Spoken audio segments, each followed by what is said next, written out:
চাওক, আপোনাৰ মই প্ৰথমেই ভাৰতৰ প্ৰধানমন্ত্ৰী নৰেন্দ্ৰ মোদী ডাঙৰীয়া, আমাৰ ৰাষ্ট্ৰীয় সভাপতি নীতিন নবীন ডাঙৰীয়া, মাননীয় আমাৰ গৃহমন্ত্ৰী অমিত শ্বাহ ডাঙৰীয়া আৰু ৰাষ্ট্ৰীয় সাংগঠনিক সাধাৰণ সম্পাদক BL সন্তোষ ডাঙৰীয়াকে প্ৰমুখ্যে কৰি বিশেষকৈ অসমৰ মাননীয় মুখ্যমন্ত্ৰী ডক্টৰ হিমন্ত বিশ্ব শৰ্মা আৰু মাননীয় ৰাজ্যিক সভাপতি দিলীপ শইকীয়া ডাঙৰীয়াক মই ভক্তি ভৰা ধন্যবাদ আৰু কৃতজ্ঞতা জ্ঞাপন কৰিছোঁ যে মোৰ ওপৰত যি আস্থা আৰু বিশ্বাস কৰিলে, দলৰ ইমান গুৰুত্বপূৰ্ণ সমষ্টিৰ প্ৰাৰ্থিত্ব প্ৰদান কৰিলে।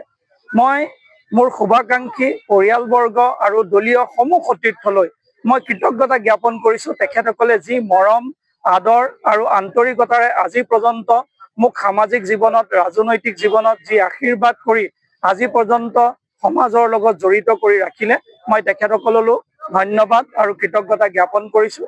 মোৰ জন্মস্থান বিশ্বনাথ, বিভিন্ন সময়ত মই বিভিন্ন স্থানত বিধায়ক হোৱাৰ সৌভাগ্য হৈছিলে, কিন্তু নিজৰ জন্মস্থানত সেৱা কৰাৰ এই যি মোৰ সৌভাগ্য মই পাইছোঁ, ই মোৰ জীৱনৰ বাবে এক স্মৰণীয় মুহূৰ্ত। আজিৰ দিনটো মই আশা কৰিম বিশ্বনাথবাসী ৰাইজৰ সেই আশা আকাংক্ষাসমূহ, আবেগ অনুভূতিসমূহক যাতে প্ৰতিনিধিত্ব কৰিব পাৰোঁ, তাৰ কাৰণে মই চেষ্টা কৰিম।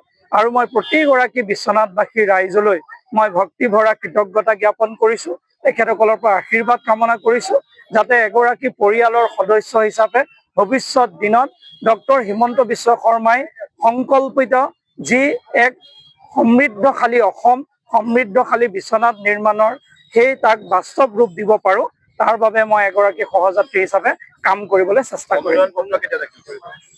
যিহেতু আজি আমাৰ দলীয় সভা কিছু সময় বিৰতিৰ পিছত আয়োজিত হ'ব।